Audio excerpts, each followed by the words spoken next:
खड़े हैं। इनकी जो समस्या है वो हमने आपके बीच में रखी है और आप हो सकता है कि इतना जो प्रशासन तक अगर आवाज़ जाए तो आप इस बात पे संज्ञान लें और जल्दी से जल्दी इसका निपटारा करें, ताकि उत्तराखंड का जो लोकल क्षेत्र के पहाड़ी क्षेत्र से लेकर हरिद्वार से लेकर देहरादून पूरा उत्तराखंड से जितनी भी लोग हैं वो परेशान है और उनको रोज़गार में जो व्यवस्था है वो अच्छी से अच्छी बनी रहे। और बाहर के लोगों के पास तो ऑलरेडी ऐसे भी बाहर में तो कई फैक्ट्रियां हैं, कई काम है, लेकिन उत्तराखंड में एक 4 धाम की यात्रा ही है जो यहाँ पे रोज़गार के बन पे लोग 6 महीने साल भरी से वेट करते हैं और अब अपनी गाड़ियों पे लाखों रुपए लगाते हैं और उसके बाद इन गाड़ियों को तैयार करते हैं और उसके बाद हरिद्वार में 10-10 दिन खड़े रहते हैं। तो आप देख रहे हैं उत्तराखंड उत्तरकाशी तक, जय देवभूमि जय उत्तराखंड। नमस्कार दोस्तों, मैं उत्तराखंड उत्तरकाशी से इस वक्त हूँ हरिद्वार में और हरिद्वार में बात करता हूँ ड्राइवरों की। सबसे पहले तो इन ड्राइवरों का जो दारू की सबसे बड़ी गारंटी कि शराबियों के खिलाफ जो रोड में एक्सीडेंट हो रहे हैं वो किसी भी हालत में बख्शा नहीं जाना चाहिए। और इन्होंने बदनाम कर रखा पहाड़ को और बदनाम कर रखा ड्राइवरी को, इसलिए किसी भी हालत में मैं RTO महोदय से निवेदन करता हूँ कि शराबियों का लाइसेंस सस्पेंड होना चाहिए किसी भी हालत में। और इस वक्त मैं एक समस्या और लेके चल रहा हूँ आपको हरिद्वार से। ड्राइवर भाई लोकल पहाड़ से वो यहाँ खड़े हैं, पहाड़ों की काफ़ी गाड़ियाँ पार्किंग में खड़ी है और यहाँ पे 10-10 दिन से लोग खड़े हैं और यात्रा जो है वो बिल्कुल जो रजिस्ट्रेशन है वो कम से कम हो रहे हैं और यहाँ पे जो बाहर की गाड़ियाँ हैं वो ज़्यादा से ज़्यादा निकल रही है और जो लोकल पहाड़ी क्षेत्र से जो लोग यहाँ पे हैं उनकी गाड़ियाँ बिल्कुल खड़ी है 10-10 दिन से। और कई भाई ऐसे हैं जिन्होंने 20 से 22 लाख के टेम्पो लगा रखे हैं और 10-10 दिन से यहाँ खड़ी है, जबकि उनकी किस्तें 40-40, 50-50 हज़ार की किस्तें हैं और वो किस्त कहाँ से देनी है जब यहाँ से प्राइवेट गाड़ी और बाहर की गाड़ियाँ ज़्यादा से ज़्यादा भरी जा रही है और वो 4 धाम में चल रही। और जो लोकल पहाड़ के लोग हैं इसीलिए कहते हैं कि पहाड़ की जवानी और पहाड़ की यात्रा पहाड़ियों के काम अभी भी नहीं है।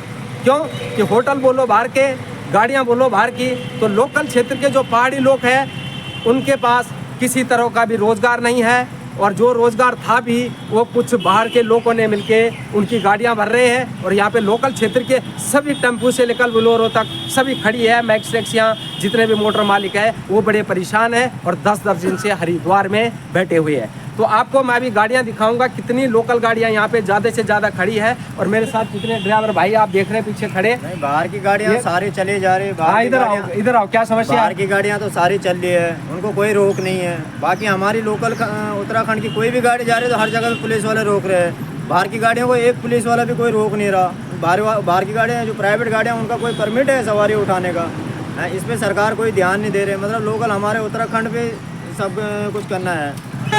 सबसे बड़ी बात यह है कि अगर आप प्राइवेट गाड़ियों को कह रहे हैं कि हम चेकिंग कर रहे हैं उनकी, तो वो चल कैसे रही है? आप ऐसा सिस्टम क्यों नहीं बना रहे कि जो किसी भी प्राइवेट व्हीकल का यात्रा में जाने की हिम्मत ना पड़े? और दूसरी बात है कि जितने भी प्राइवेट व्हीकल जा रहे हैं उनको जो हिल का लाइसेंस है उनको आप चेक कर रहे हैं कि नहीं कर रहे, वाकई में उनका हिल लाइसेंस है कि नहीं है। और जितनी भी प्राइवेट गाड़ियां हम यात्रा में देख रहे हैं वो 6-6 चक्कर 5-5 चक्कर मार चुके हैं और टोटल प्राइवेट गाड़ियां हैं बड़ी सी बड़ी 10 सीटर से लेकर 12 सीटर 15 सीटर। लेकिन इन गाड़ियों को क्यों नहीं रोका जा रहा? अगर आप अच्छी तरह से काम करेंगे RTO तो ये गाड़ियाँ बिल्कुल बंद होनी चाहिए किसी भी हालत से।